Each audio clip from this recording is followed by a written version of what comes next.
고정관념은 깨고 싶다고, 깨야 한다고 사라지지 않는다는 이야기를 어제 했었죠. 오늘도 이 고정관념이 흔들릴 만한 이야기를 해보려고 합니다. 우리는 어려서부터 어른들로부터 듣게 되는 이야기 가운데 아주 강력한 이야기가 하나 있습니다. 바로 거짓말을 하지 말라는 이야기죠. 근데 저는 이 말이 가장 이해가 되지 않는 이야기입니다. 이 세상은 정말 거짓말 투성이에요. 우리들이 읽는 소설도 거짓말로 만든 이야기입니다. 영화나 드라마 역시 거짓말로 만든 이야기죠. 광고 역시 거짓말로 꾸며낸 이야기입니다. 이 말은 우리 인간의 상상력이 만든 게 거짓말이라는 겁니다. 아니 어쩌면 상상의 나래를 펴서 하는 이야기들로 이 세상이 발전해 왔는데 그걸 하지 말라뇨. 너무 이율배반적이지 않나요? 그래서 저는 곰곰이 생각을 해봅니다. 왜 어른들은 거짓말을 하지 말라고 그렇게 혼을 내며 가르칠까? 제 결론은 자기가 편하려고 그러는 거라는 거죠. 정말 답은 간단해요. 지 좋으려고. 그러면서도 자신들은 온갖 거짓말을 다 합니다. 사실 이 세상에 솔직하게 사는 사람은 단 한 사람도 없어요. 제가 이렇게 얘기하면 꼭 그러는 사람이 있어요. 자기는 살면서 거짓말을 한 번도 해본 적이 없다고. 이런 얘기 들으면 이걸 정말 그 사람 일대기를 기록영화로 만들어서 언제 어떤 시점에서 거짓말을 했었는지 확 까발려버리고 싶다니까요. 정도의 차이가 있을 뿐이지 거짓말을 하지 않고 살아가는 사람은 없습니다. 만약 우리가 그렇게 살면요, 살아남지 못하고 도태가 됩니다.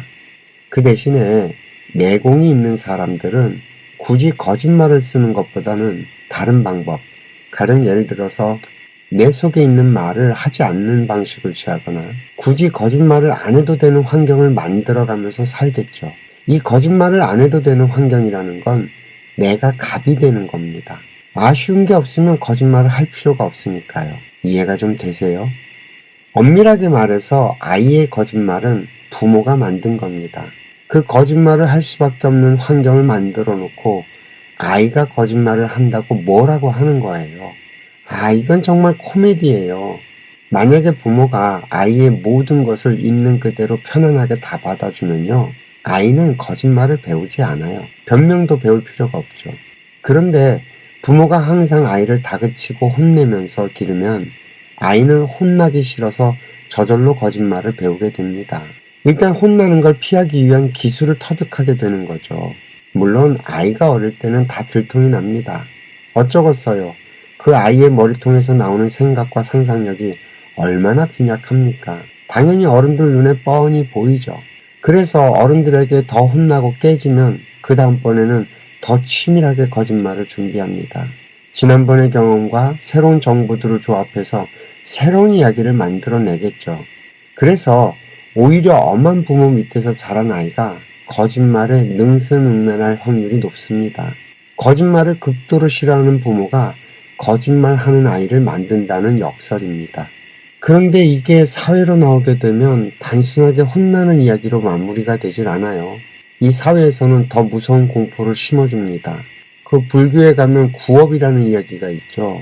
인간이 짓는 행위를 몸, 입, 생각으로 나눠서 삼업이라고 하고 특히나 입으로 짓는 구업을 가장 경계합니다.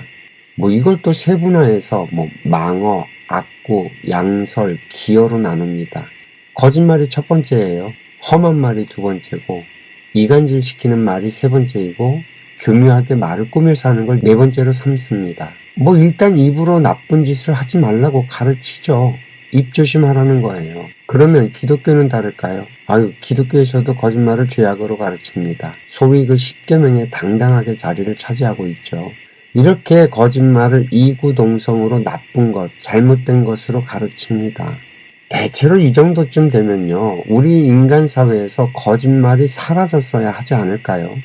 정말로 이렇게 나쁘다고 세뇌를 시켜왔는데 우리가 살아가고 있는 21세기에도 거짓말은 여전히 살아서 숨쉬고 있습니다. 정말 바퀴벌레와 역사와 전통을 같이 할 만큼 정말 대단하고 끈질긴 생명력을 자랑하지 않나요? 그렇다는 건 우리가 한 번쯤 다시 생각해 볼 필요가 있지 않을까요? 왜 거짓말을 나쁜 것으로 규정해서 그렇게 오랜 세월 시종일관 일관되게 가르쳐 왔는데 이 거짓말은 사라지지 않고 오히려 더 기승을 부리며 살아있냐는 거죠. 사실 답은 간단합니다. 거짓말은 죄가 아니라서 그래요. 이걸 죄라고 규정짓는 건 너님들이고, 즉 우리 인간들이고, 자연에는 거짓말이 나쁜 것이라거나 죄라거나 하는 규정이 없다는 거예요. 그럼 불교에서 말하는 구업은 뭐냐는 거죠.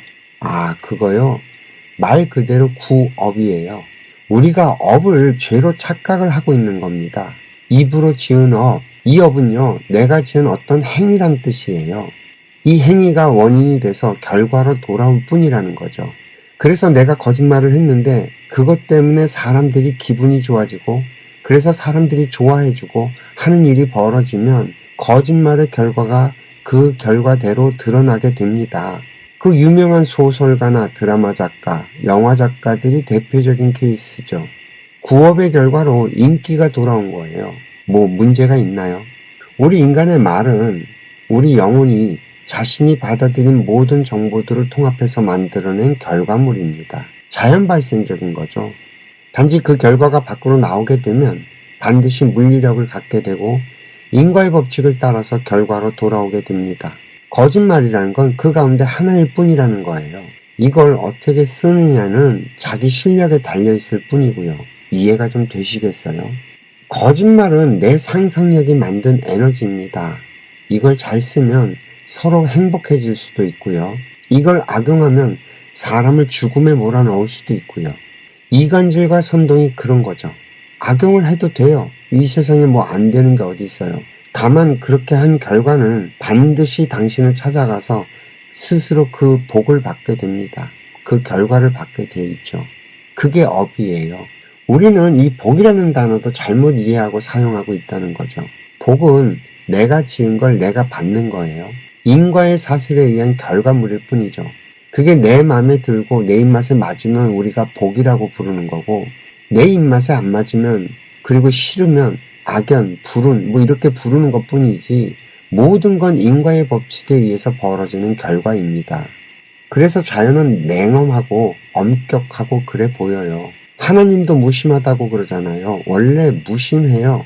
무심해야만 무사공평하죠. 누구에게나 다 똑같이 적용이 되니까요. 이해가 좀 되시겠어요? 말로 짓는 죄가 따로 있는 게 아니라 말로 만든 원인이 결과로 돌아올 뿐입니다. 아니 콩을 심어서 콩이 나왔는데 그걸 잘못이라고 하면 되나요? 같은 원리로 우리가 변명을 하는 것도요. 결국 내 실력이 부족해서 벌어지는 현상이에요. 뭔가 말을 해놓고 뭔가 행동을 해놓고 찜찜한 거죠. 그 찜찜함을 덜어내기 위해서 나도 모르게 저지르는 행동이 변명입니다. 뭐 어쩌겠어요. 이미 물은 어찔러 접는데. 그래서 이걸 주워 담겠다고 해봐야 사실 크게 도움이 되질 않습니다. 그리고 그 짧은 순간에 내 생각이 뭐 얼마나 대단하게 변해서 그 상황을 반전시키겠냐는 거죠. 그래서 흘러간 물은 흘러가도록 내버려 두는 게 최선입니다. 대신 이런 과정을 통해서 하나 더 배우는 거죠. 결국 평소에 내 자신을 갈고 닦는 일을 게을리하지 않는 방법만이 베스트입니다. 그 얘기 해보죠. 저는 어느 정도 성장한 뒤로는 시험 공부를 따로 하지 않았어요. 공부는 평소에 꾸준히 하는 거죠. 오히려 시험 때는 평소보다 좀 더 프리하게 자료를 관리합니다. 괜히 시험날 시험 망치지 않도록 말이죠. 뭐 안 되면 내 실력이 부족해서 그런 거니 그 결과를 그냥 받아들이는 전략을 취하고 살고 있습니다. 이건 시험만 그런 게 아니에요. 연예인들이 공연을 하러 가는 것도 마찬가지예요. 연습은 공연 전까지, 그리고 무대에선 즐겨라. 그럴 때 오히려 더 큰 에너지가 뿜어져 나오고 멋있죠. 이건 우리 일상에서도 똑같은 원리들로 작용이 됩니다. 세상의 원리가 어디 따로따로 있겠어요. 하나의 원리가 다 똑같이 적용이 되는 거죠. 평소에 내가 어떻게 생각하고 살았느냐에 따라서 나의 말과 행동으로 고스란히 드러나게 됩니다. 그러다 누군가를 만나고 그 사람을 대하는 내 태도와 행동과 말은 내 실력대로 드러나는 거죠. 그걸 상대방이 그대로 보고 받아들입니다. 이걸 아무리 내가 포장을 하고 자기 자랑을 늘어나 봐도요. 내가 뿜어내는 영혼의 에너지는 벌써 상대에게 있는 그대로 전달이 됐기 때문에 변명 따위로 해결되지 않는다는 거죠. 이런 원리를 알면 굳이 변명 같은 건 하지 않는 사람이 저절로 됩니다. 나를 잘 보이겠다고 하는 짓도 하지 않게 되죠. 그래서 삶이 솔직 담백해집니다. 이런 사람이 내뿜는 향기는 참 귀하죠. 이해가 되시겠어요? 이렇게 생각을 하면 우리가 입으로 뱉어내는 말 가운데 어떤 게 가장 좋고 아름다울까를 또 생각해 보게 됩니다. 저는 일단 감사합니다 이 한마디 같아요. 저의 깨달음은 감사합니다였습니다. 이 세상에 감사하지 않은 것이 없더라는 거였죠. 악연이라고 생각했던 것도 이제 와서 돌이켜보니 나에게 받을 빚이 있어서 찾아왔었던 것이고 나에게 빚을 갚을 기회를 줬던 것이니 감사할 따름인 거고 빚을 다 갚으니 나를 떠난 거라서 자기 인생 또 열심히 살아주니 그게 또 고맙고 하다라는 거죠. 나를 화내게 했던 그 사람은 나의 부족함을 알려주기 위해 그런 역할을 했던 거라서 오히려 미안해지고 감사한 마음이 올라오게 됩니다. 우리의 인생은 이렇게 감사한 것들밖에 없다는 걸 이 나이가 되어서야 알게 됐습니다. 그래서 저는 우리 인간이 이 감사하다는 말을 뱉어낼 수 있어질 때 비로소 향기가 나는 인간의 단계로 올라갈 수 있다는 생각을 합니다.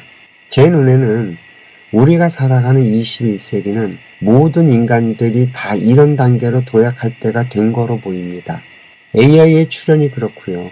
AI와 결합된 로봇의 출현이 그렇습니다. 더 이상 노동하지 않는 인간, 더 이상 지식과 씨름하지 않는 인간, 더 이상 지식으로 사람 위에 군림하지 못하게 되는 세상, 전 인류가 자유시장 경제체제로 연결되어서 살아가는 세상, 이 모든 사인들이 가리키는 방향은 인간 본연의 일, 즉 생각하는 일을 하라고 몰아가고 있다는 거죠. 우리는 남들보다 좀 더 앞서서 이걸 보고 느끼고 하는 것뿐이라는 겁니다. 이해가 좀 되셨을까요? 오늘 이야기는 여기까지 하겠습니다. 오늘도 이야기 들어주셔서 감사하고요. 행복하세요.